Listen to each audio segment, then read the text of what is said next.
नमस्कार दोस्तों, स्वागत है आपका हमारे YouTube चैनल मैथ्स एलिवेशन पर। और मैं जय कुमार एक बार फिर आपकी सेवा में हाजिर हूं।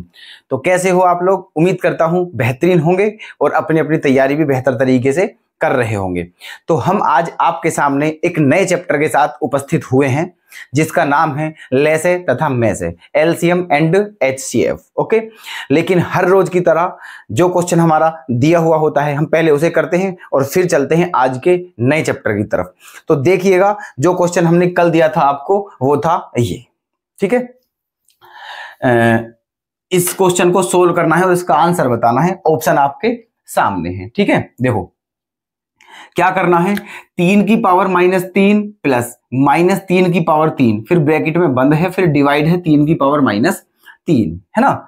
अब देखो दोस्तों, मैंने आपको एक बात बताई थी पहले ही, ठीक है, कि जब किसी क्वेश्चन को सोल्व करना हो इसमें से तो हम क्या करते हैं, हम ये देखेंगे कि जो पावर है, ठीक है, वो पॉजिटिव होनी चाहिए। अगर वो पॉजिटिव नहीं है तो सबसे पहले उस पावर को हम क्या करेंगे, पॉजिटिव करेंगे। ठीक है, उसके बाद क्वेश्चन सोल्व करेंगे। अब देखो यहाँ क्या है, यहाँ पावर क्या है, नेगेटिव, यहाँ भी पावर नेगेटिव है। तो पहले पावर पॉजिटिव करते हैं। ठीक है, तो देखो ये 3 की पावर -3 है, इसे क्या लिख सकता हूं मैं, 1/3 की पावर 3।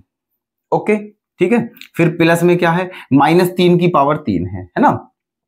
अगर आधार माइनस में है और उसकी पावर ओड है, विषम, ठीक है, तो वो नेगेटिव आएगा। ठीक है, तो -3 की 3 बार गुणा करने पर आएगा -27। ओके, तो यहां क्या लिख दूं, -27।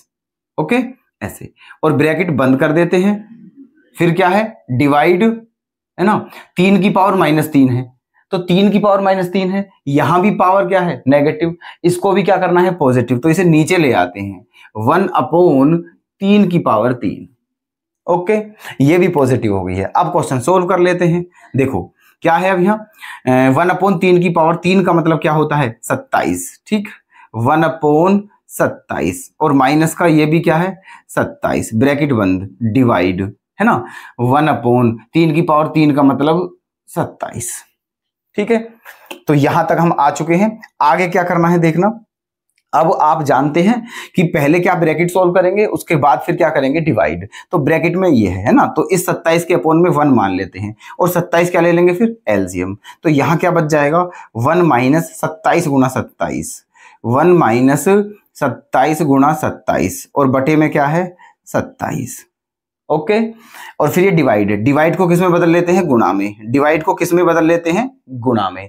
और 1/27 आप जानते होंगे कि अगर डिवाइड को मल्टीप्लाई में चेंज करते हैं तो फिर उसे पलट देते हैं, है ना। तो जैसे भाग था और भाग को हमने किस में बदल लिया, गुणा में, तो ये जो दूसरा वाला है इसे हम पलट देंगे, 1/27 को क्या कर देंगे, 27 कर देंगे, ऊपर जाके उल्टा हो जाएगा ये। ठीक है, ऐसे हो गया ये। अच्छा जी, तो अब देखो इस 27 से ये 27 क्या हो गया, कैंसिल। ठीक है, यहां अब बचा क्या, ये बचा 1 - 27 गुणा 27। ठीक है, अब यहाँ दो तरीके हैं क्वेश्चन सोल्व करने के, है ना। एक तो 27 में 27 की मल्टीप्लाई करो, है ना, और फिर उसे 1 में से घटाओ।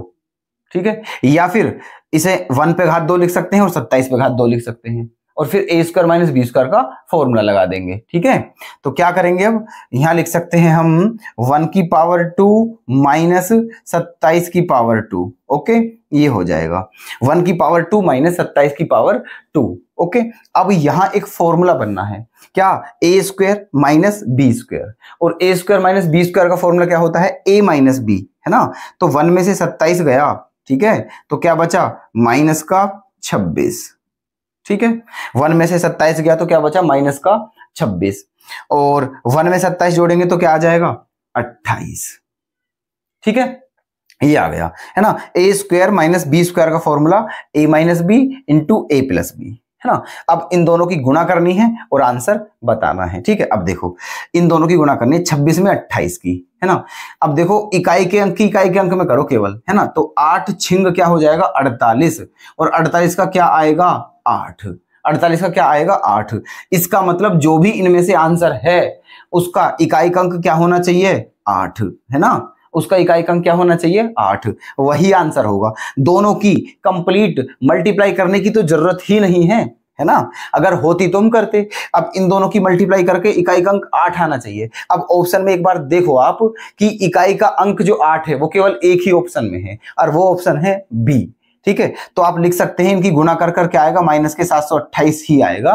नन ऑफ दीज ऑप्शन में है ही नहीं, ताकि हम और भी कुछ देखते। ठीक है, तो हमारा आंसर क्या हो जाएगा, माइनस का 728। उम्मीद करता हूं क्वेश्चन आपके समझ आ चुका है। तो कौन सा ऑप्शन करेक्ट कर दिया जाए, ऑप्शन सेकंड क्या कर दिया जाए, करेक्ट। चलते हैं आज की अपनी नई वीडियो पर, जो कि नया चैप्टर के साथ होगी। क्या चैप्टर बताया था हमने, लेसे तथा मैसे, है ना, एलसीएम एंड एचसीएफ, जो कि हमारा चौथा चैप्टर है। इसका मतलब दोस्तों 3 चैप्टर को हमने बिल्कुल खत्म कर लिया है बहुत अच्छे तरीके से। ठीक है, हर कंसेप्चुअल जो क्वेश्चन थे वो सारे करके अच्छे से। इतना तो मैं जरूर बोलना चाहूंगा दोस्तों कि अगर आप केवल हमारी वीडियो से ही तैयारी कर रहे हैं तो मैं दावे के साथ कह सकता हूं कि मैथ में बिल्कुल भी प्रॉब्लम आना संभव ही नहीं हो सकता। ठीक है, बिल्कुल ओके रिपोर्ट रहेगी, ये मेरा प्रॉमिस है आपसे। ठीक है, बस आप बुक से थोड़ा प्रैक्टिस करते रहना। ठीक है, बाकी हर कंसेप्ट के क्वेश्चन तुम्हें मिल जाएंगे, है ना। अब चलो देखते हैं, शुरू करते हैं आज का नया चैप्टर, लेसे तथा मैसे, है ना। अच्छा चैप्टर है, बहुत क्वेश्चन काफी पूछे जाते हैं इसके एग्जाम में, है ना, हर एक एग्जाम में। देखो समझते हैं पहले इसके बारे में, है ना। ये चैप्टर का नाम जो है, पहले इसके क्वेश्चन हम बाद में करेंगे, पहले इसके बारे में जान लेते हैं, है ना, कि ये लेसे क्या है, मैसे क्या है, लेसे कैसे ज्ञात करते हैं, मैसे कैसे ज्ञात करते हैं, है ना। उसके बाद क्वेश्चन की तरफ चलते हैं और इसमें कुछ फॉर्मूले हैं उन्हें भी देख लेते हैं। ठीक है, देखो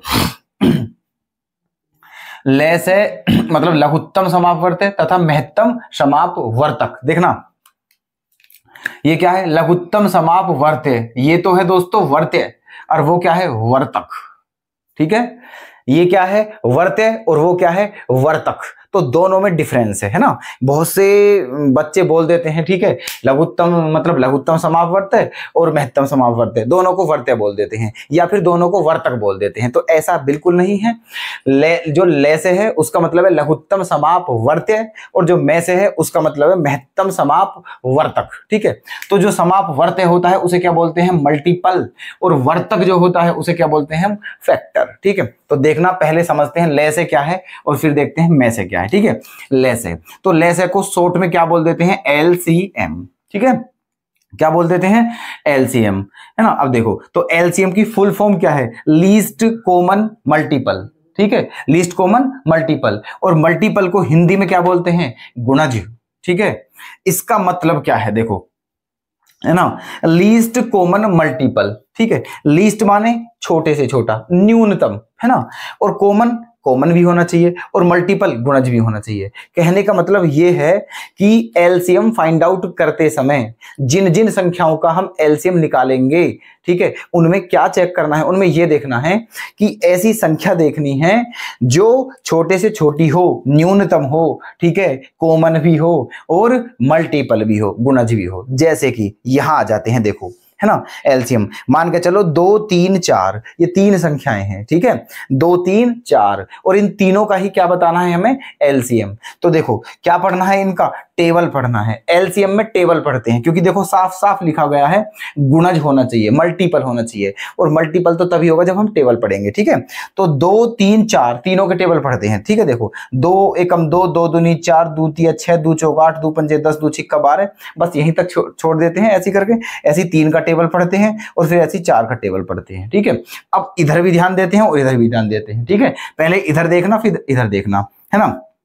3 संख्याओं का एलसीएम निकाल रहे हैं हम, 2 3 4 का, है ना। और यहां क्या बोला गया है कि लीस्ट होना चाहिए, कॉमन होना चाहिए, मल्टीपल होना चाहिए। लीस्ट होना चाहिए इन तीनों में, ठीक है, सबसे छोटा होना चाहिए। क्या होना चाहिए, कॉमन होना चाहिए, मतलब तीनों में हो। ठीक है, और क्या हो, मल्टीपल होना चाहिए, गुणज भी होना चाहिए। कहने का मतलब ऐसी संख्या देखनी है, यहां भी, यहां भी, यहां भी, ये 3 लाइन है इस टाइम। ठीक है, कि जो तीनों में कॉमन हो, तीनों में हो, यहां भी हो, यहां भी हो, यहां भी हो। ठीक है, कॉमन, है ना, और लीस्ट हो मतलब छोटी से छोटी हो, और क्या हो, मल्टीपल हो, गुणज हो, 2 का भी गुणज हो, 3 का भी गुणज हो और 4 का भी गुणज हो। तो ऐसी संख्या देखनी है। अब देखते हैं, देखो यहाँ दिख रहा है क्या, 12, और यहां भी क्या दिख रहा है, 12, और यहां भी क्या दिख रहा है, 12। ठीक है, तो जो 12 है ना वो न्यूनतम है।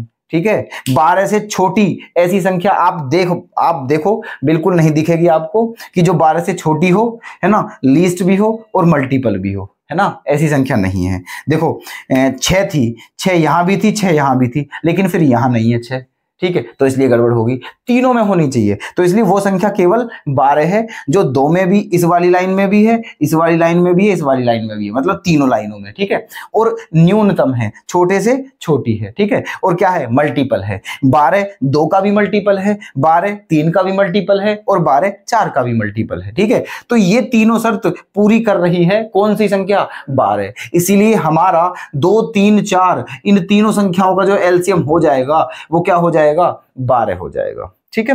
उम्मीद करता हूं समझ गए होंगे, है ना। एक बार फिर बता देता हूं कि जो एलसीएम होता है उसमें क्या देखते हैं हम, लीस्ट देखते हैं, कॉमन देखते हैं, मल्टीपल देखते हैं, ठीक है, जो कि आपके सामने है ना। तो ऐसे हम क्या फाइंड आउट करते हैं, एलसीएम, है ना। अच्छा, अब एलसीएम क्या होता है, मतलब ये हमने पता चल गया, मतलब ठीक है, इसकी फुल फॉर्म भी बता दी है कैसे है ना। अब एलसीएम निकालने की 2 विधि होती है, ठीक है, एलसीएम फाइंड आउट करने की 2 विधि होती है, कौन कौन सी, नंबर 1 गुणनखंड विधि, है ना, जैसे क्या बोलते हैं हम, फैक्टर मेथड, ठीक है, फैक्टर मेथड, ये रहा, जैसे कि 3 संख्याएं मान लेते हैं, क्या क्या है, 6 है, 8 है और 10 है, इन तीनों का क्या बताना है, एलसीएम बताना है, ठीक है। अब देखो नाम से पता चल रहा है, नाम क्या है, गुणनखंड मतलब फैक्टर, ठीक है। अब फैक्टर जो होते हैं वो क्या होते हैं, जैसे कि 6 है, 6 के फैक्टर क्या होंगे, 2 गुणा 3, है ना, 8 के फैक्टर क्या होंगे, 2 गुणा 4, 10 के फैक्टर क्या होंगे, 2 गुणा 5, ओके।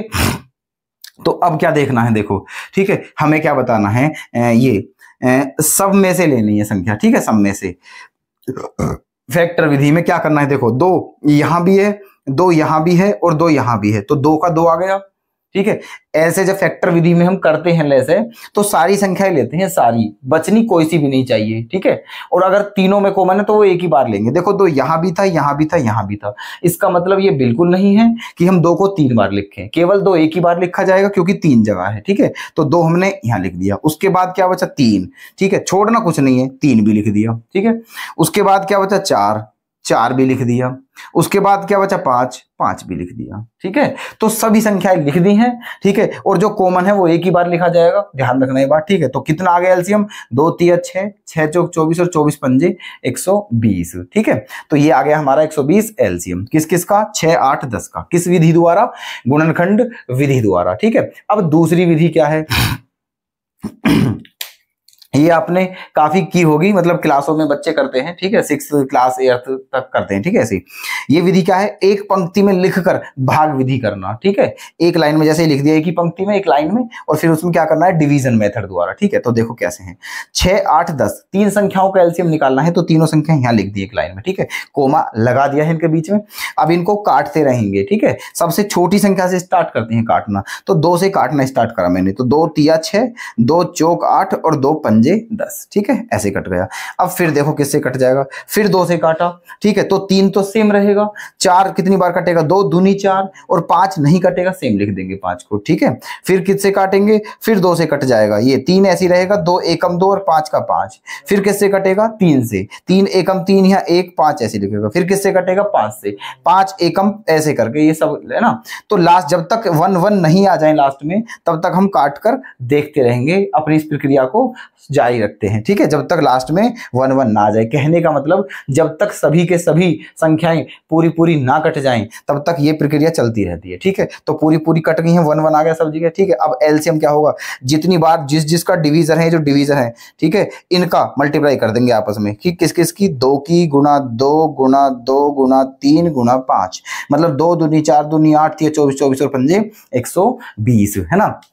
तो देखो इस विधि से भी 120 ही आया है हमारा एलसीएम, और इस विधि से भी 120 ही आया है, ठीक है। तो ये हो गया हमारा एलसीएम, ठीक है। एलसीएम क्या होता है, ठीक है, कैसे निकाल, मतलब एलसीएम क्या होता है, कैसे निकालते हैं, कौन कौन सी विधि होती है उसकी, ठीक है, ये सब क्लियर है। अब किसकी तरफ आते हैं हम, अब आते हैं मैसे की तरफ, ठीक है, जिसको इंग्लिश में बोलते हैं HCF, हाईएस्ट कॉमन फैक्टर। इसके 2 और नाम होते हैं, ठीक है, कौन कौन से, इसे GCD भी कह देते हैं, ठीक है, और इसे HCM भी कह देते हैं, है ना।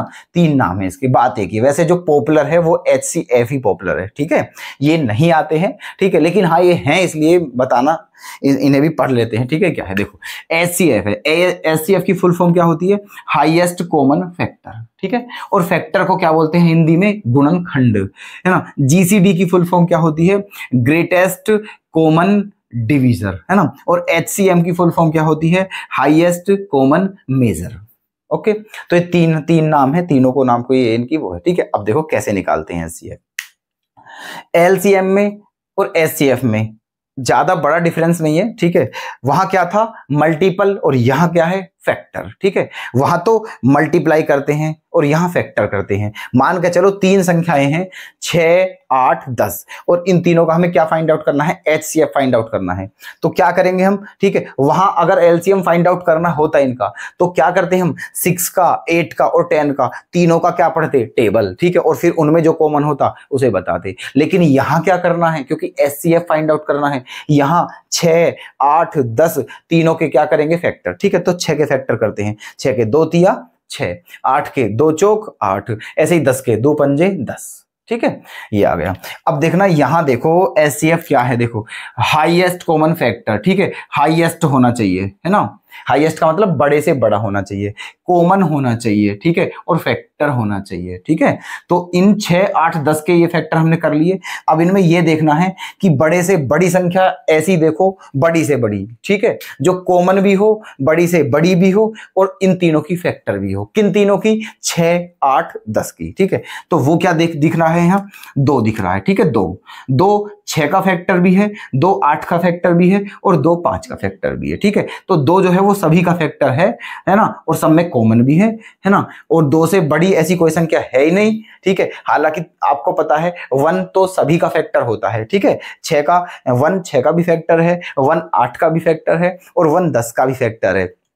लेकिन फिर भी यहां 1 HCF नहीं हो सकता, क्योंकि वो HCF की डेफिनेशन को सेटिस्फाई नहीं कर रहा है। कैसे नहीं कर रहा है, क्योंकि यहां साफ साफ लिखा हुआ है हाईएस्ट है, ठीक है, हाईएस्ट। और जो 1 है ना वो 2 से छोटा है ना। जब हमारे पास 1 से बड़ी संख्या है तो फिर हम 1 को बिल्कुल नहीं लेंगे, हम क्या लेंगे, हाईएस्ट लेंगे, बड़ी से बड़ी, ठीक है। लेकिन 2 से बड़ी संख्या नहीं है, केवल 2 ही ऐसी संख्या है जो बड़ी से बड़ी भी है, कॉमन भी है, और फैक्टर भी है। तो इन तीनों का HCF क्या हो जाएगा, 2, ठीक है, गुणनखंड विधि द्वारा, है ना। अब HCF हो गया, है ना। तो इस HCF की भी 2 विधि होगी, एक गुणनखंड विधि होगी। नंबर दूसरी क्या है, भाग विधि, ठीक है। भाग विधि देखो, अगर छोटी संख्याएं हैं तो मैं आपको एडवाइस करूंगा कि फैक्टर विधि से ही आप HCF फाइंड आउट कर लिया करें, ठीक है। बट अगर संख्या छोटी नहीं है, संख्या बड़ी है, तो फिर ये जो मेथड है, ठीक है, ये इससे करोगे तो आप समय लग जाएगा, ठीक है। फिर कौन सा अपनाना है, डिवीजन मेथड, भाग विधि, ठीक है। जैसे कि देखो अभी तो खैर छोटी संख्या ली है हमने, 6, 8, 10 तीन संख्या है, इन तीनों का मुझे HCF फाइंड आउट करना है, ठीक है। तो डिवीजन मेथड ही लगा दिया है मैंने। अब संख्या है 3, ठीक है, और डिवाइड करने के लिए हमारे पास 2 संख्या होनी चाहिए। एक तो वो होनी चाहिए जिसका डिवाइड करना है, एक वो होनी चाहिए जिसमें डिवाइड करना है, बस, ठीक है। 2 संख्याओं की तो जरूरत है। और यहां संख्या कितनी है, 3, 6, 8, 10। तो जब संख्याओं का तुम्हें HCF निकालना हो डिवीजन मेथड द्वारा, ठीक है, चाहे वो संख्या 3 हो, 2 हो, 4 हो, 5 हो, कितनी भी हो, तो सबसे पहले हमारा स्टेप कौन सा होगा, सबसे छोटी संख्या का डिवाइड करेंगे सबसे बड़ी संख्या में, ठीक है। मतलब ये हुआ कि पहले सबसे छोटी और सबसे बड़ी संख्याओं का HCF निकालते हैं। जैसे कि देखो 6, 8, 10 ये 3 संख्या है, इनमें सबसे छोटी संख्या कौन सी है, 6, और सबसे बड़ी संख्या क्या है, 10। पहले इन दोनों का HCF फाइंड आउट करते हैं डिवीजन मेथड से। तो 6 का डिवाइड 10 में करेंगे, ठीक है। देखो ये रहा, 6 का डिवाइड 10 में करते हैं। ये डिवाइड वो वाला डिवाइड नहीं है जैसे हम करते हैं कि 6 कम 6 बचा 4, उतार ली 0, ना जाने की 0, फिर पॉइंट लगा के, ऐसे नहीं है, ठीक है। ये डिवाइड थोड़ा स्पेशल है। कैसे है ये देखो, 6 का डिवाइड हमें 10 में करना है, तो 6 एकम 6, ठीक है। तो 10 में से 6 घटाते हैं तो कितना बचा, 4, ठीक है। 10 में से 6 घटाते हैं, कितना बचा, 4, ठीक है। जितना रिमाइंडर बचता है, ठीक है, फिर उसका डिवाइड किस में करते हैं हम, डिवीजर में, जो सबसे पहला डिवीजर था हमारा। और पहला डिवीजर कितना था हमारा, 6। तो इसका मतलब फिर 4 का डिवाइड 6 में करेंगे, तो कितनी बार, 4 एकम 4। अब रिमाइंडर कितना बचा, 2। अब इस 2 का डिवाइड किस में करेंगे, इस वाले डिवीजर में, ठीक है। तो 2 दूनी 4, कट गया पूरा पूरा। तो लास्ट में कितनी बार कटा, 2 बार। इसका मतलब 6 और 10 इन दोनों का HCF तो आ गया है कितना, 2, ठीक है। अब इस 2 का कॉम्बिनेशन किस संख्या के साथ देखना है, जो बची हुई है, ठीक है, बीच वाली संख्या जो कि क्या है 8, ठीक है। अब इन दोनों का एचसीएफ निकालते हैं, तो जो इन दोनों का एचसीएफ आ जाएगा वही हमारा फाइनल आंसर हो जाएगा, ठीक है। तो अब क्या करना है, क्योंकि डिवीजन मेथड है ना। अब जो 2 आया है ये, इस 2 का डिवाइड किस में करना है 8 में, ठीक है। तो 2 का डिवाइड 8 में करा तो 2 चौक 8, पूरा पूरा कट गया। इसका मतलब ये 2 जो है इन तीनों को ही काट रहा है, इसलिए इन तीनों का जो एचसीएफ होगा वो क्या होगा 2, ठीक है। तो उम्मीद करता हूं आप जो इन्फॉर्मेशन अभी बताई गई हैं, ठीक है, वो आपके समझ में बेहतर तरीके से आ चुकी हैं, ठीक है। और मैं मानता हूं कि आप समझ चुके हैं कि एलसीएम क्या है, एचसीएफ क्या है, ठीक है, इनकी मेथड जो है, मतलब इनकी जो मेथड हैं वो कितने हैं और कैसे कैसे इनको फाइंड आउट करते हैं, ठीक है। अब चलते हैं आगे की तरफ। तो देखिएगा अभी कुछ डिटेल्स बची हुई हैं इस चैप्टर की, जिन्हें हम देखते हैं, उसके बाद फिर क्वेश्चन की तरफ चलते हैं।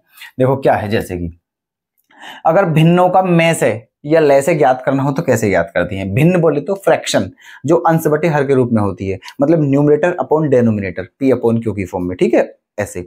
तो अगर भिन्न आ जाएं और उनका एलसीएम या एचसीएफ बताना हो तो कैसे बताएंगे, ये चीज देखते हैं पहले हम, ठीक है। देखो अगर भिन्नों का में से बताना है ना, तो जो अंश है अंश, ठीक है, उनका में से, और जो हर है उनका लय से, ये सूत्र समझ लीजिए या फॉर्मूला समझ लीजिए इसे, ठीक है। और अगर भिन्नों का लय से बताना है तो अंशों का लय से और हरों का में से। कहने का मतलब यहां से एक बात नोट कर लीजिए आप, है ना, कि भिन्नों का जो पूछे वो अंशों का करना है और उससे हर जो हर बच रहा है उसका अपोजिट कर देना है, ठीक है।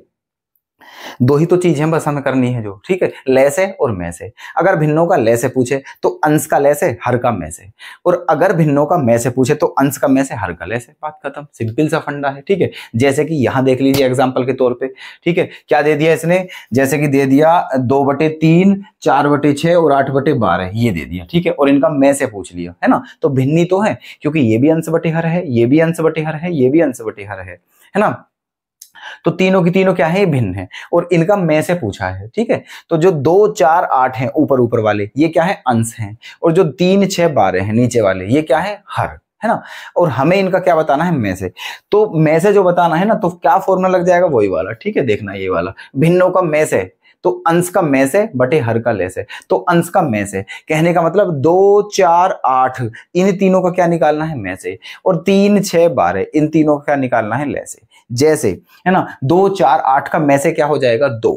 क्यों हो जाएगा, क्योंकि में से क्या होता है, कॉमन, ठीक है। तो 2 ही एक ऐसी संख्या है जो तीनों को काटती है, ठीक है ना। में से जो होता है वो संख्याओं को काटता है, और जो लय से होता है वो किससे कटता है, संख्याओं से, ठीक है। अभी आगे और बताऊंगा तब बताते हैं ये वाली बात, ठीक है, कटने वाली, ठीक है। फिलहाल आप ये समझिए, ठीक है, कि अंश का क्या हो गया, में से, और हर का क्या हो गया, लय से। ये पूरी भिन्न का क्या आ गया, में से। दूसरी बात, यही भिन्न है मान के चलो, इनका अगर लय से पूछता तो इस बार क्या हो जाता, ठीक है, अंश का लय से और हर का में से। तो 2, 4, 8 का लय से क्या हो जाएगा, 8, है ना, क्योंकि 8 सब से कट रहा है, ठीक है। जो में से होता है वो संख्याओं को काटता है, और जो लय से होता है वो संख्याओं से कटता है, ठीक है। तो 8 ऐसा है जो 2, 4, 8 तीनों से कट रहा है, इसलिए इन तीनों का एलसीएम 8 हो गया। और 3, 6, 12 इन तीनों का में से क्या हो गया, 3, क्योंकि जो 3 है वो इन तीनों को काट रहा है, किस किस को, 3, 6, 12। तो इस भिन्न का लय से क्या हो गया, 8/3, ठीक है।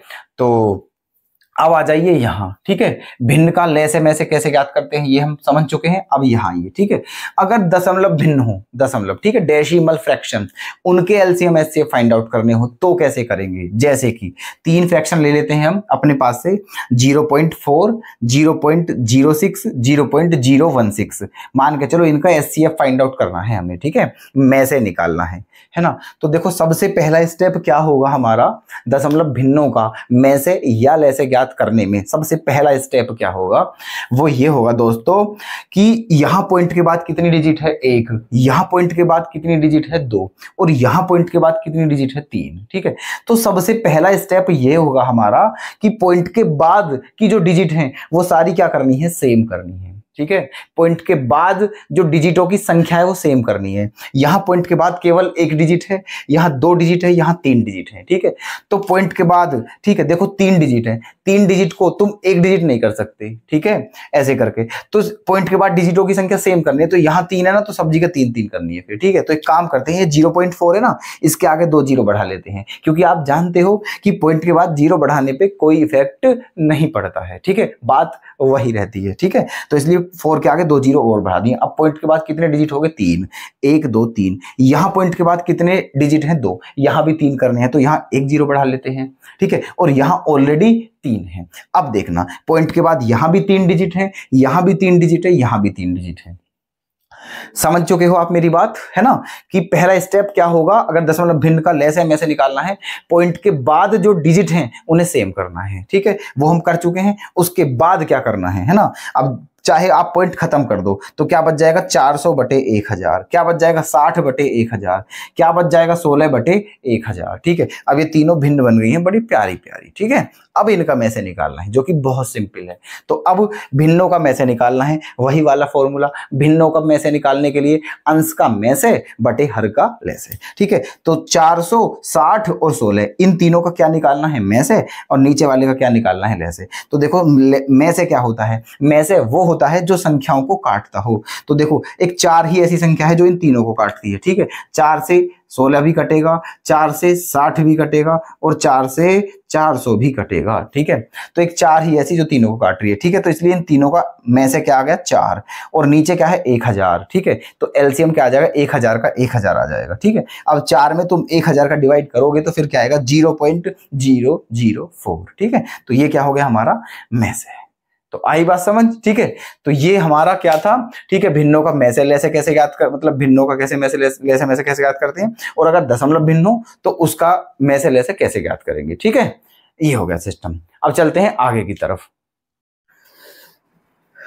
थोड़ी डिटेल्स ये है, ठीक है, जो कि अभी आपको थोड़ा देखनी है। इसके बाद फिर सीधा हम क्वेश्चन की तरफ चलते हैं, है ना। देखना दोस्तों, चैप्टर स्टार्ट करने से पहले, ठीक है, मतलब क्वेश्चन स्टार्ट करने से पहले उसकी बारे में डिटेल्स जो होती हैं, ठीक है, वो बहुत इंपॉर्टेंट होती है। उसके फॉर्मूले हो गए, उसके बारे में नॉलेज होगी, उसके बारे में जो डिटेल्स होती हैं सारी, वो बहुत ज़्यादा इंपॉर्टेंट होती हैं। तो इसीलिए क्वेश्चन से पहले पहले उन पे फोकस करना चाहिए अच्छे से, ठीक है। फिर क्वेश्चंस भी बहुत ईजी लगने लगते हैं और समझ में भी बेहतर आता है, ठीक है। तो देखना, अभी 2-4 चीज़ें और हैं, इन्हें और देख लेते हैं, फिर चलते हैं सीधे क्वेश्चन की तरफ। तो देखो क्या है, ये फॉर्मूला है। अगर 2 संख्या दे रखी हो, ठीक है, तो और उनका लेस है और उनका में से, ठीक है, तो उनमें क्या रिलेशन होता है? जो लेस है गुणा में से बराबर क्या होता है? पहली संख्या गुणा दूसरी संख्या, ठीक है। दोनों संख्याओं की गुणा करने पे वही आएगा जो उनके लेस है और में से की गुणा करने पे आएगा। Okay, next. अब देखो, यदि संख्याओं को घातों के रूप में दिया गया हो तो उनके लेसे और में से कैसे निकालेंगे, ठीक है। नंबर 1, लेसे में तो बड़ी घात लेते हैं और में से में छोटी घात लेते हैं। ओके, जैसे माना पहली संख्या ये है 2 की पावर 2 गुणा 3 की पावर 3 गुणा 4 की पावर 4, और दूसरी संख्या क्या है? 2 गुणा 3 की पावर 4 गुणा 4 की पावर 3, है ना। अब इन दोनों का लेसे निकालना है, एलसीएम, ठीक है। तो देखो एल फॉर एलसीएम, तो एलसीएम में क्या लेते हैं? बड़ी घात, है ना। तो देखो 2 यहां भी है 2 यहां भी है, लेकिन बड़ी घात 2 की घात 2 है, तो इसलिए 2 की घात 2 आ गई, है ना। बड़ी घात यहाँ 3 की पावर 3 है, 3 की पावर 4 है, तो बड़ी घात 3 की पावर 4 है। यहां 4 की पावर 4 है और 4 की पावर 3 है, तो 4 की पावर 4 ली जाएगी, ठीक है। तो लेसे में क्या लेते हैं? बड़ी घात, और में से में क्या लेते हैं? छोटी घात। यहाँ 2 की पावर 1 छोटी है, यहाँ 3 की पावर 3 छोटी है, और यहाँ 4 की पावर 3 छोटी है, तो ये हो गया हमारा में से, ठीक है। आगे चलते हैं। देखो, यदि प्रश्न में निम्न शब्द आ जाएं तो फिर उनका क्या ज्ञात करेंगे? लेसे ज्ञात करेंगे, ठीक है। क्वेश्चन पढ़ो और उनमें वर्ड, अगर ये वर्ड आपको दिख जाएं तो कुछ नहीं करना है, सीधा लेसे और में से निकाल देना है, ठीक है। देखो कैसे, अगर खंभों पर किसी क्वेश्चन में दिया हुआ है, कोई लैंग्वेज का क्वेश्चन है और उसमें इस टाइप से कोई मतलब ये शब्द आ जाते हैं कि खंभों पर लाइट जल रही है, ठीक है, या फिर चौराहा है, चौराहे जो होते हैं, ठीक है, वहां बत्ती जल रही है, या फिर मंदिर जो है उनमें घंटी बज रही हो, या फिर जो वृत्ताकार मैदान होते हैं, सर्कुलर, ठीक है, फील्ड, उनमें क्या कहते हैं? रनिंग हो रही हो, है ना, जो भी हो, 1 2 3 4 जितने भी मतलब कैंडिडेट हों और सर्कुलर फील्ड में रनिंग कर रहे हो ऐसे, या कम से कम शब्द ये आ जाए, कम से कम या छोटी से छोटी, ठीक है। तो इनमें से कोई भी वर्ड अगर आपको दिख जाता है क्वेश्चन में तो आपको क्या करना है दोस्तों, एलसीएम निकालना है, फिर उसका लेसे निकालना है। ओके। दूसरी बात, अगर प्रश्न में आपको ये दिख जाता है जैसे कि अधिक से अधिक आ जाए, बड़ी से बड़ी आ जाए, या फिर उभयनिष्ठ आ जाए, उभयनिष्ठ को इंग्लिश में कॉमन बोलते हैं, है ना, या फिर एक समान आ जाए मतलब इक्वली, ठीक है। तो ये शब्द दिखने पर क्वेश्चन में आपको क्या करना होता है, में से ज्ञात करेंगे, ठीक है, एचसीएफ, है ना। अब देखो एक पॉइंट और है छोटा सा, इसे और देख लेते हैं, ठीक है। देखो ले से सबसे ऊपर है, उससे नीचे संख्या है और सबसे नीचे में से है। इस बात का मतलब ये है कि जो ले से होता है ना वो सबसे कटता है, संख्याओं से भी कटेगा और में से भी कटेगा, ठीक है। और जो संख्या होती हैं वो केवल में से कटती हैं, और जो में से होता है वो किसी से भी नहीं कटेगा, ठीक है। जैसे दो संख्या मान लिया हमने, 6 और 8 हमारी दो संख्याएं हैं, ठीक है, 6 और 8, तो इनका एलसीएम क्या हो जाएगा 24 और इनका में से क्या हो जाएगा 2, ठीक है। अब देखो एलसीएम आ गया 24 और में से आ गया 2, इसका मतलब संख्या क्या है हमारी 6 और 8, क्या संख्या है हमारी 6 और 8, और एलसीएम क्या है 24 और में से क्या है 2, है ना। अब देखो आप, है ना, इस एलसीएम को ऊपर रखते हैं, एलसीएम को रखते हैं ऊपर 24 और जो संख्याएं उन्हें रखते हैं नीचे 6 और 8, ठीक है। अब देखो एलसीएम सबसे बड़ा है, ठीक है, ये संख्याओं से भी कट रहा है, 6 चौक 24, 8 तिया 24, और में से भी कट रहा है 2 से 12 बार, ठीक है। और जो संख्या है वो केवल किससे कट रही है, में से, और में से को कोई नहीं काट सकता, ठीक है। तो ये बात ध्यान रखने की है। क्वेश्चन आता है कि दो संख्याओं का में से 12 है तो उनका ले से निम्न में से कौन सी संख्या नहीं हो सकती है, इस टाइप से क्वेश्चन आता है। तो वहां हमें इस बात के बारे में जरूर पता होना चाहिए ताकि हम उस क्वेश्चन को बहुत अच्छे से कर पाएं, ठीक है। और अगर यही नहीं पता है तो फिर वो क्वेश्चन हम उलझ जाएंगे उस क्वेश्चन में, ठीक है, और फिर वो हमसे नहीं हो पाएगा, ठीक है। तो ये जो डिटेल्स हमने बताई हैं दोस्तों, ये इस चैप्टर की सारी डिटेल्स, लगभग यही डिटेल्स हैं, बस इससे ज़्यादा कुछ नहीं है, होगा तो बता दिया जाएगा, ठीक है। तो ये आपको जरूर पता होनी चाहिए और इसके बाद आप क्वेश्चन जब करोगे तो समझ में आएंगे पक्का। तो अब हम चलते हैं अपने क्वेश्चन की तरफ, ठीक है। डिटेल्स ये रही हैं, है ना। और दोस्तों देखो मैं इसलिए साइड हो जाता हूं, मैं बार बार बोलता हूं हर वीडियो में कि मैं साइड हो जाता हूं।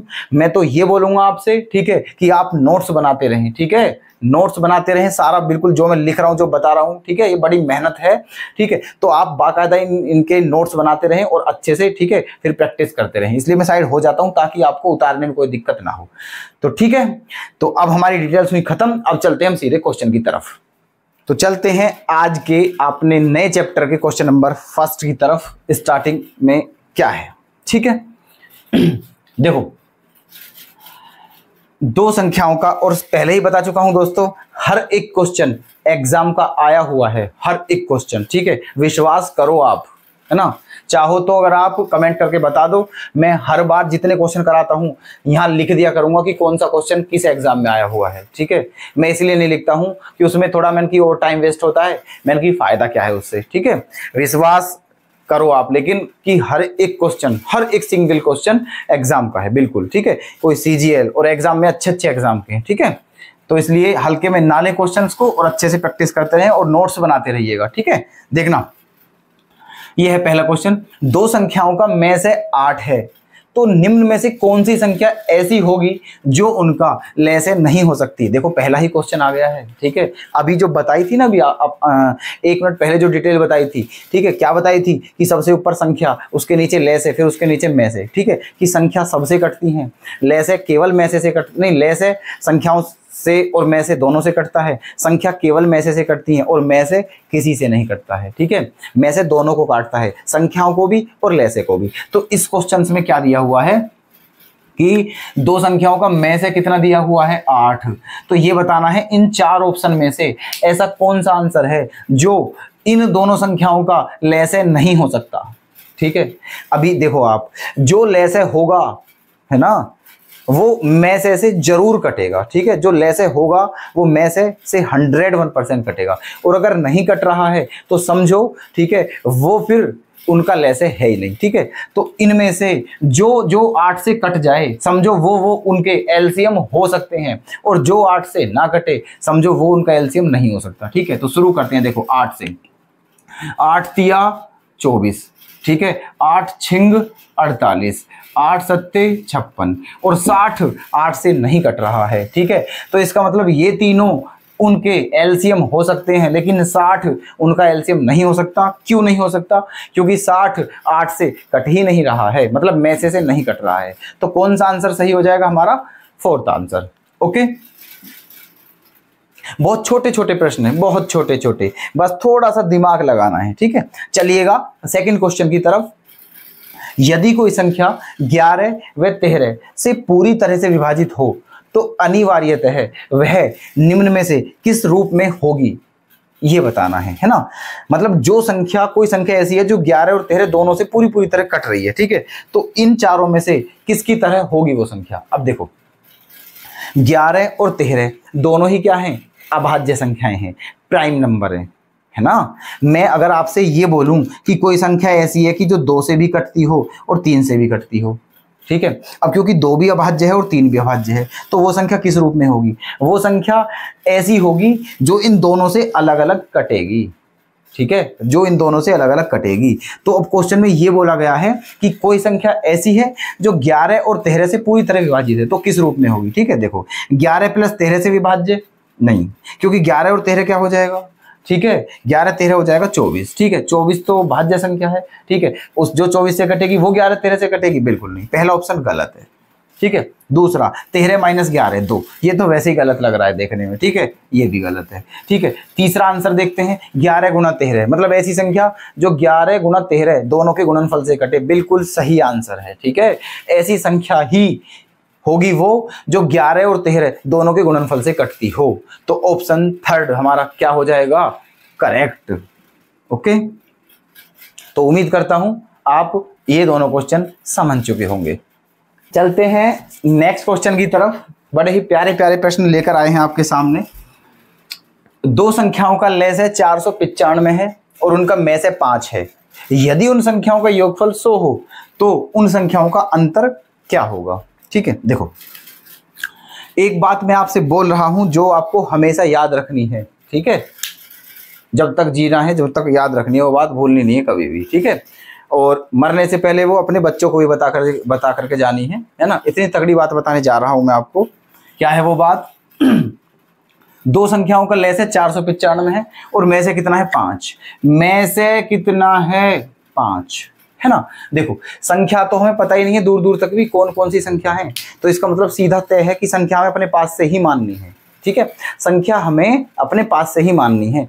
तो अब मेरी बात समझना ध्यान से, जब भी कभी क्वेश्चन में आपको में से दिया हो और संख्याएं माननी हो, तो जो भी संख्याएं आप मानोगे, जैसे कि मान के चलो हम x और y संख्याएं मानते हैं। ठीक है, तो संख्याओं में अगर और में से भी दिया हो तो x और y ही माननी है संख्याएं, लेकिन उनके साथ बस सिर्फ में से को और जोड़ लेना है। ठीक है, उनके साथ में से को भी शामिल कर लेना है और संख्याएं मान लेनी है। कैसे मान लेनी है? जैसे कि देखो इस क्वेश्चन में से क्या दिया हुआ है? 5, तो पता है मैं संख्या क्या क्या मानूंगा? संख्या मानूंगा मैं 5x और 5y, ये संख्या मान ली मैंने। पहली संख्या ये है और दूसरी संख्या ये है। ठीक है ना। तो ठीक है, ये बात हमेशा ध्यान रखनी है आपको कि अगर में से दिया हो क्वेश्चन में तो उसे साथ लेकर के x और y लगा दो उनके साथ। ठीक है, वो संख्या माननी है। ओके, तो हमारी दो संख्या क्या क्या होगी? 5x और 5y। अब क्वेश्चन में दिया हुआ क्या है कि दोनों संख्याओं का लेस है कितना है? 495। लेस है कितना दिया है? 495। अब आप ये बताओ, एक संख्या 5x है और एक संख्या 5y है। अगर इन दोनों में से मैं आपको एलसीएम निकालने के लिए कहूं तो आप एलसीएम कितना निकालोगे इन दोनों का? ठीक है, क्या निकालोगे? देखो 5 दोनों में कॉमन है तो 5 एक बार आएगा।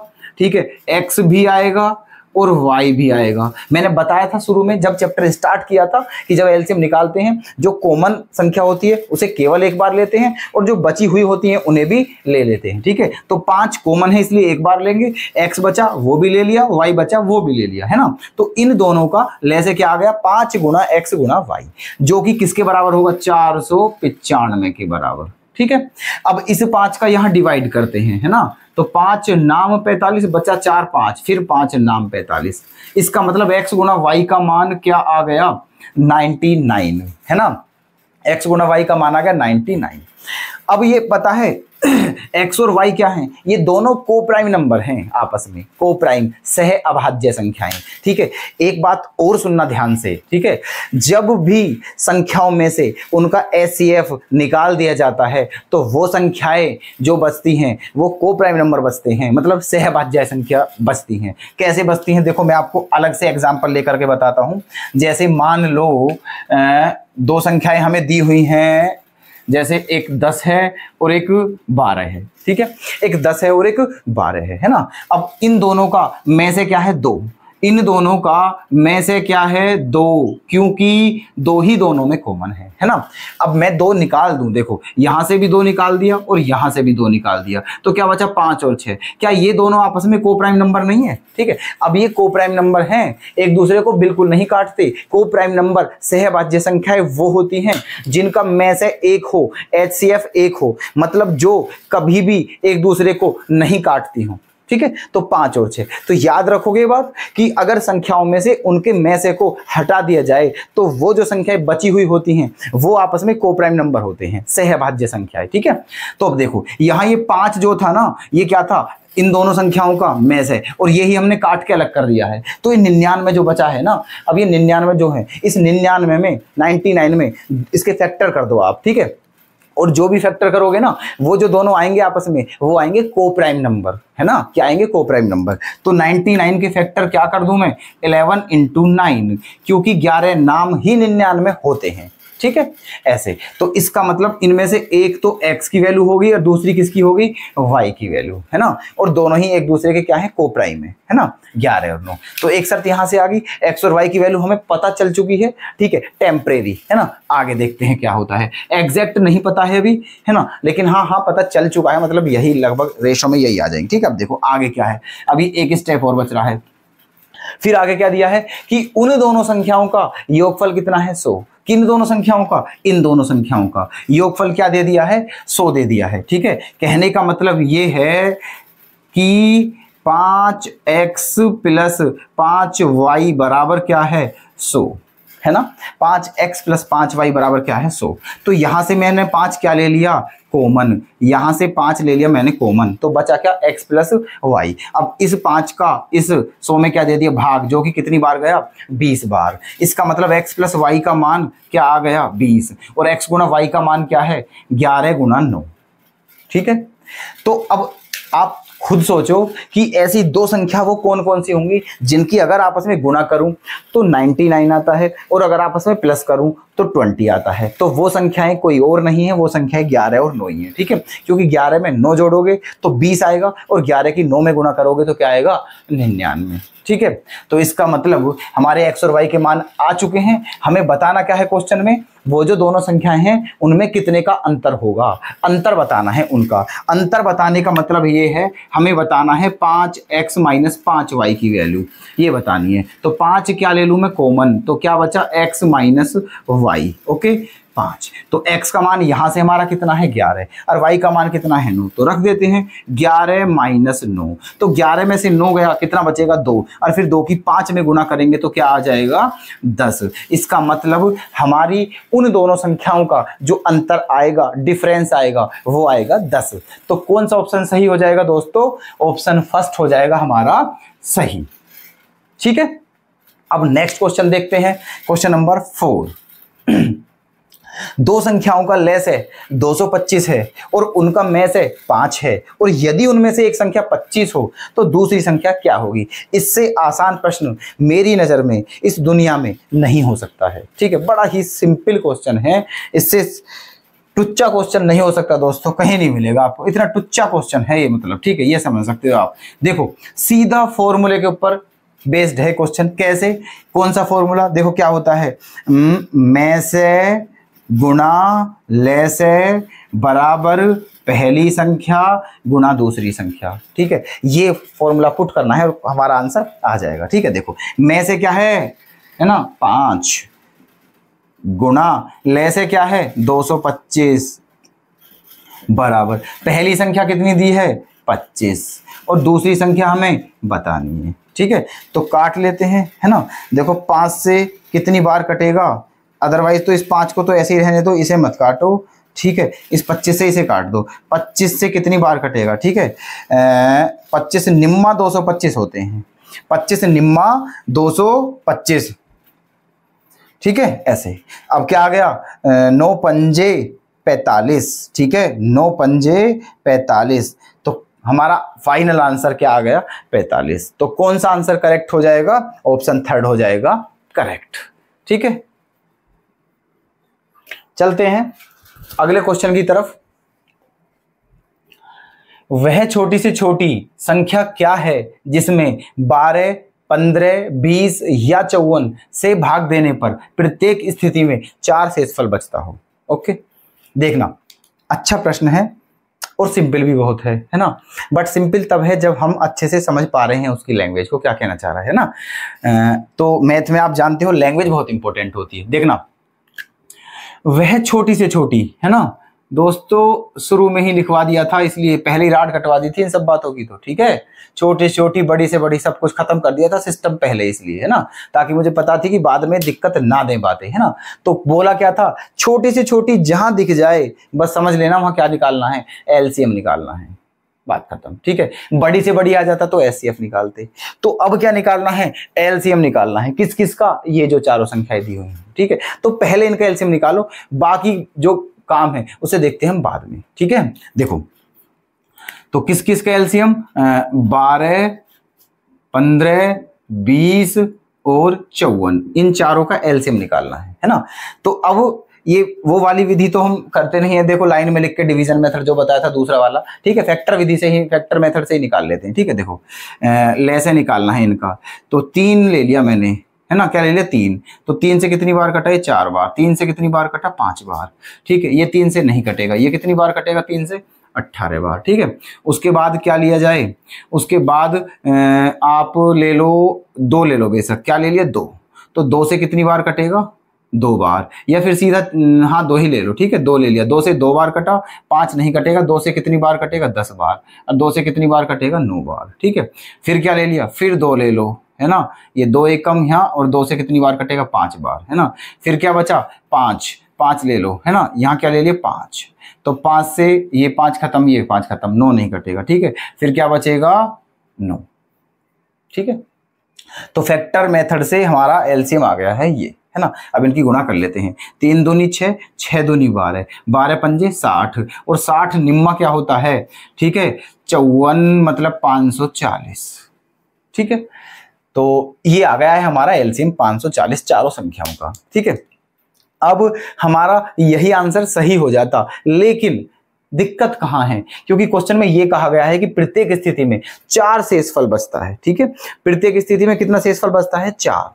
तो ये जो पॉइंट है इसके लिए थोड़ा सा हमें अलग चलना पड़ेगा, अदरवाइज तो यही, अगर क्वेश्चन में ये ना बोलता कि 4 शेषफल बचेगा, केवल यही बोलता कि इनसे भाग देने पर पूरा पूरा कटता है, तो हमारा आंसर 540 ही हो जाता। अब इसने क्या बोला है कि 4 भी शेषफल बचता है। अब आप तुम खुद ही सोचो, ठीक है, ऐसी संख्या चाहिए हमें जो 540 से डिवाइड करने पर पूरी पूरी कटे और 4 शेषफल भी बचे, ठीक है। अरे तो यार इसी में 4 जोड़ देंगे ना, ठीक है, इसी को 4 फालतू कर देते हैं, बात खत्म, है ना। तो 544 हो जाएगा। तो जब 544 में 540 का भाग दिया जाएगा तो क्या 4 शेषफल नहीं आएगा, बिल्कुल आएगा, बात खत्म, ठीक है। तो इसी में 4 प्लस कर देते हैं, तो हमारा आंसर क्या आ जाएगा, 544, ठीक है। कौन सा ऑप्शन करेक्ट हो जाएगा, ऑप्शन थर्ड हो जाएगा हमारा करेक्ट, ठीक है।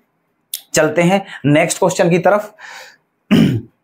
घंटी वाला, है ना, सब कुछ बता दिया था पहले ही, घंटी वगैरह की 4 घंटी हैं, जो 4 घंटी है वो 4,6,8,14 सेकंड के अंतराल पर बजती हैं, है ना।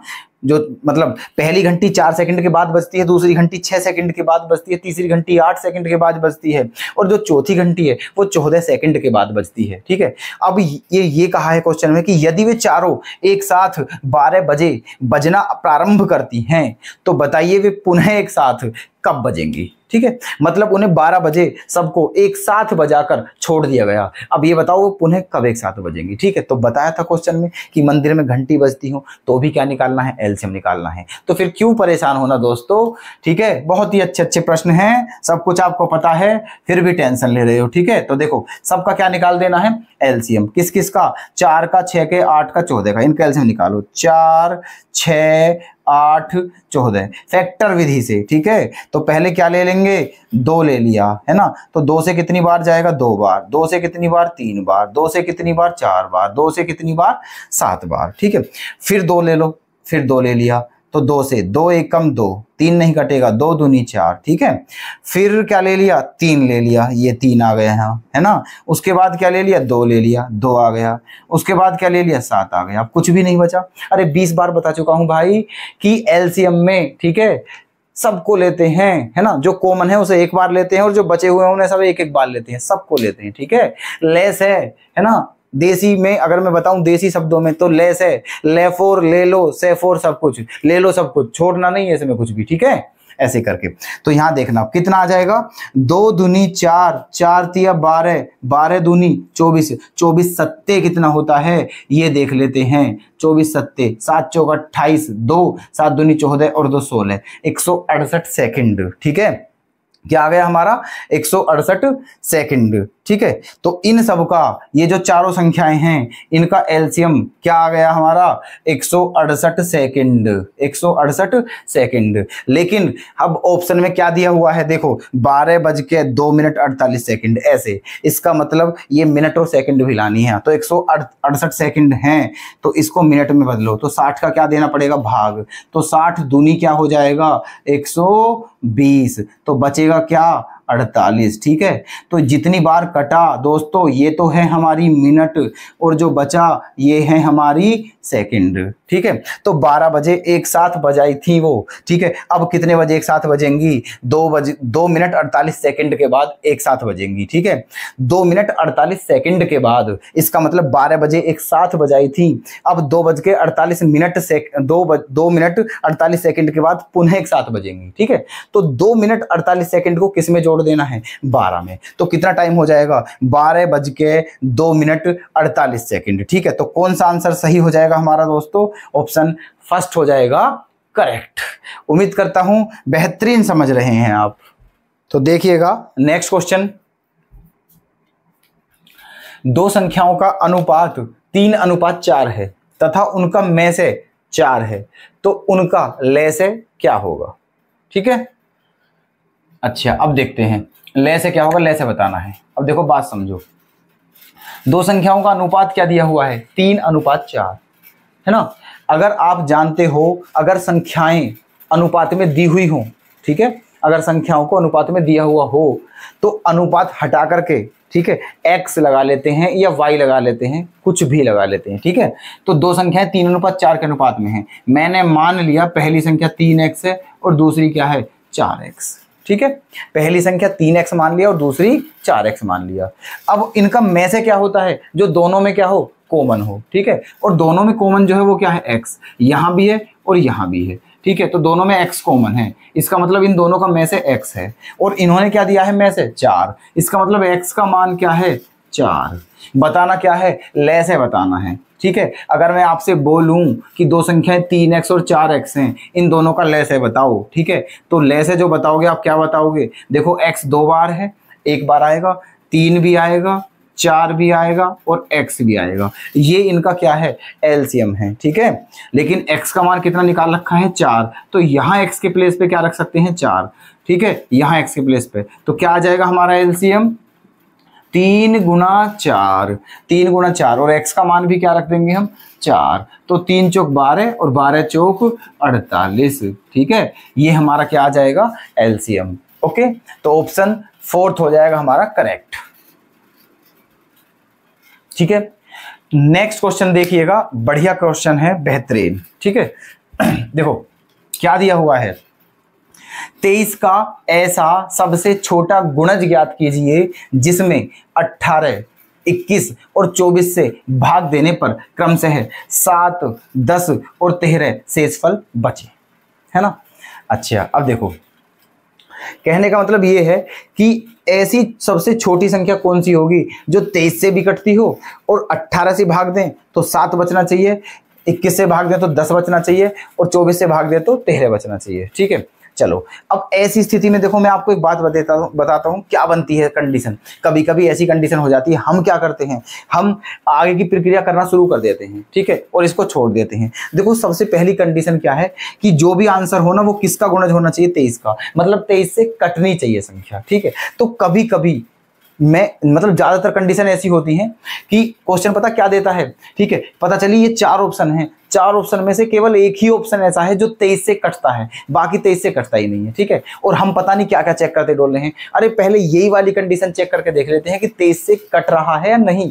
ठीक है, हो सकता है ऐसा एक ही ऑप्शन हो जो 23 से कट रहा हो, तो फिर हमें कुछ करने की जरूरत नहीं है, वही आंसर हमारा ठीक हो जाएगा और उसमें कुछ चेक करने की जरूरत नहीं है। ठीक है, तो जब कभी भी ऐसे क्वेश्चन आए तो आपको पहले यही करना है। ठीक है, अगर बोले कि इस संख्या से भी कटता हो तो पहले उससे ही चेक कर लो कि इससे कौन कौन से कटने वाले हैं, बाद में आगे वाली प्रक्रिया करते हैं। ठीक है, तो पहले मैं यही चेक करता हूं कि 23 से कौन कौन सी कट रही है इनमें से संख्या। ठीक है, चलो तो 23 का इसमें भाग देते हैं, देखो 3013 में, है ना, तो 23 एकम 23, ठीक है, बचा कितना 7, उतार लिया 1 का 71, 23 दिया 69, 71 में से 69 जाएगा, बचा 2 उतार लिया 3 का 23, 23 एकम 23। ठीक है, इसका मतलब ये पूरी संख्या 23 से कट रही है। ठीक है, चलो जी और देखते हैं। देखो 3013 कट रही है 23 से, और ये क्या है 3024। जब 3013 कट रही है, ठीक है, तो इससे अगली वाली कौन सी संख्या कटेगी 23 से, जो इससे 23 फालतू होगी, जो इससे 23 फालतू होगी। कहने का मतलब 3 और 3 6, ये 3036 कटेगी दोस्तों। ठीक है, 3036 कटेगी, है ना। अगर 3013 23 से कटती है तो इसके बाद वाली संख्या 23 से कटने वाली जो होगी वो होगी 3036। ठीक है, और ये क्या है 3024। इसका मतलब ये 23 से नहीं कटेगी। जब ये 23 से ही नहीं कटेगी तो ये तो आंसर हो ही नहीं सकता है। ठीक है, और ये क्या है 3002, है ना, बिल्कुल नहीं, क्योंकि जो 3013 से कटती है ना 23 से संख्या, तो उससे पहले वाली संख्या कौन सी होगी 23 से कटने वाली, इसमें से 23 कम करना पड़ेगा। ठीक है, इसमें से 23 घटाना पड़ेगा, मतलब ठीक है, और ये इससे कितना कम है, केवल ये केवल 11 कम है। ठीक है, तो ना ही ये कट रही है 23 से, ना ही हमारा ये आंसर होगा। ठीक है, अगला ऑप्शन क्या 3036, 3036 तो यहाँ आ रहा है, इसका मतलब वो भी हमारी किससे कट रही है 23 से। तो हमारी दो संख्या ऐसी हैं जो 23 से कटती हैं, ये और ये। तो इससे एक बात तो क्लियर हो चुकी है कि हमारे जो ऑप्शन हैं उनमें से ये दो आंसर तो बिल्कुल हो ही नहीं सकते हैं। अब ये दो आंसर बचे, इनमें से एक आंसर हमारा सही होगा। ठीक है, चलो दो ऑप्शन तो खत्म हुए, दो बचे अब केवल, है ना। अब देखो, अब चलते हैं आगे वाली प्रक्रिया पर। अब क्वेश्चन में आगे क्या बोला गया है, ठीक है, कि जो भी संख्या है 13 का गुणज उसमें, ठीक है, अगर 18 से भाग दिया जाए, ठीक है, अगर 18 से भाग दिया जाए तो शेषफल क्या बचता है 7। अगर 21 से भाग दिया जाए तो शेषफल क्या बचता है 10। और अगर 24 से भाग दिया जाए तो शेषफल क्या बचता है 13। ठीक है, ये दिया हुआ है। अब संख्याएं भी अलग अलग हैं और शेषफल भी अलग अलग है। अब यहां से देखो एक बात नोट करना तुम, ठीक है, 18 से भाग देने पर 7 शेषफल बचा, इन दोनों का डिफरेंस कितना है 11। ठीक है, 21 से भाग देने पर 10 शेषफल बचा, इन दोनों का डिफरेंस भी कितना है 11। ठीक है, और 24 से भाग देने पर 13 शेषफल बचा, इन दोनों का डिफरेंस भी कितना है 11। ठीक है, मतलब इनका सबका डिफरेंस क्या है 11 है ना। इसका मतलब जो भी संख्या वो है ये 23 से कट रही है। किससे कट रही है ये 23 से। तो इसमें एक काम करो, इसमें 11 और प्लस कर दो, 11 और प्लस कर देते हैं इसमें हम, ओके, 11 और प्लस कर देते हैं तो 3 और 1 क्या हो जाएगा 4। ठीक है, और 1 और 1 क्या हो जाएगा 2, और ये क्या हो जाएगा ये। इसका मतलब संख्या बन गई ये। इसमें भी 11 प्लस करते हैं, ठीक है, इसमें भी 11 प्लस करते हैं, 6 और 1 7, 3 और 1 4, और ये हो जाएगा 3047। ठीक है, अब पता है हमें क्या करना है। अब हमें करना है कौन कौन सी संख्याओं से भाग दिया जा रहा है 18, 21, 24। अब इनका निकाल लेते हैं एलसीएम। ठीक है, 18, 21 और 24, अब इनका निकाल लेते हैं एलसीएम। ठीक है, तो 3 से काटते हैं, 3 छंग 18, ठीक है, और 3 सत्ते 21 और 3 अट्ठे 24, है ना। फिर किससे कट रहा है 2 से काट लेते हैं, 2 से, है ना। तो 2 तिया 6, 7 नहीं कटेगा, 2 चौक 8। फिर किससे कटेगा, फिर 3 का 3 लिख लेंगे, ठीक है, 4 का 4 लिख लेंगे और 7 का 7 लिख लेंगे। ठीक है, अब इनकी कर लेते हैं गुना। तो 3 दूनी 6, 6 तिया 18, 18 चौक 72, 72 सत्ते क्या हो जाएगा 7 दूनी 14 का 4, हासिल 1, 7 सत्ते 49 और 1 50, क्या हो गया 500 4। ठीक है, अब हमें क्या करना है, इस 504 का डिवाइड करके देखना है इन दोनों में। ठीक है, क्योंकि इन दोनों में से ही है एक आंसर, जो भी कटता है इससे वही हमारा क्या हो जाएगा, आंसर। ठीक है, जो भी इससे कटता है वही हमारा क्या हो जाएगा, आंसर। चलो पहले इसमें ही हम चेक करके देख लेते हैं। ठीक है, देखो 504 है ना। अब देखो एक काम करते हैं, देखो 504 है, 504 में ये अंकों का गुणजफल कितना आ रहा है, 9। 5 और 0, 5 और 4 9, अंकों का गुणजफल क्या आ रहा है, 9। इसका मतलब ये संख्या 9 से कट रही है। ठीक है, ये संख्या 9 से कट रही है, तो जो संख्या इससे कटेगी वो भी 9 से कटनी चाहिए। ठीक है, जैसे ये है, काट देख लेते हैं, 3 2 5 और 4 9, अंकों का योगफल 9 बैठ रहा है। इसका मतलब ये संख्या 9 से कट रही है, तो ये भी 9 से कट रही है।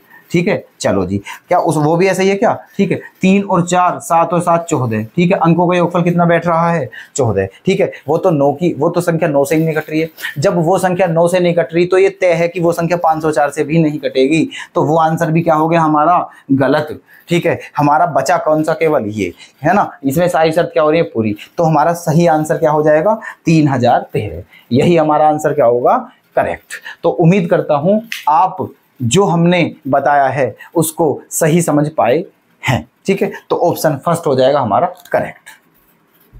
तो देखिएगा नेक्स्ट क्वेश्चन आपके सामने है। ठीक है, और क्वेश्चन को देखने के बाद यहाँ कोने पे और झांक लेना दोस्तों। ठीक है, क्या लिखा हुआ है, HW। इसका मतलब ये क्वेश्चन आपके लिए है।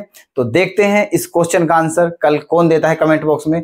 आज हमने ये बहुत ही सिंपल क्वेश्चन दिया है, कम से कम इसका आंसर तो आप बता ही देना कमेंट बॉक्स में। ठीक है, अपने जीवन में मैंने इतना सिंपल क्वेश्चन कभी नहीं दिया है, ना ही कभी कराया है। ठीक है, लेकिन आज दिया है क्योंकि हर रोज क्वेश्चन देते हैं हम। ठीक है, तो उनके आंसर कमेंट बॉक्स में नहीं आ रहे हैं, हो सकता है क्वेश्चन थोड़े टफ हो रहे हों, इसीलिए हमने आज इजी क्वेश्चन देकर देखा है। देखते हैं इसका आंसर कौन बताता है। तो दोस्तों आज हम अपनी इस कक्षा को बस यहीं विराम देते हैं और मिलते हैं नेक्स्ट वीडियो में। तब तक के लिए धन्यवाद। और दोस्तों एक बात का विशेष ध्यान रखें कि अगर आप हमारी वीडियोस को लाइक कर रहे हैं, मतलब आपको पसंद आ रही हो, तो कृपया करके हमारी वीडियोस को लाइक शेयर जरूर करते रहें और चैनल को सब्सक्राइब जरूर कर लें।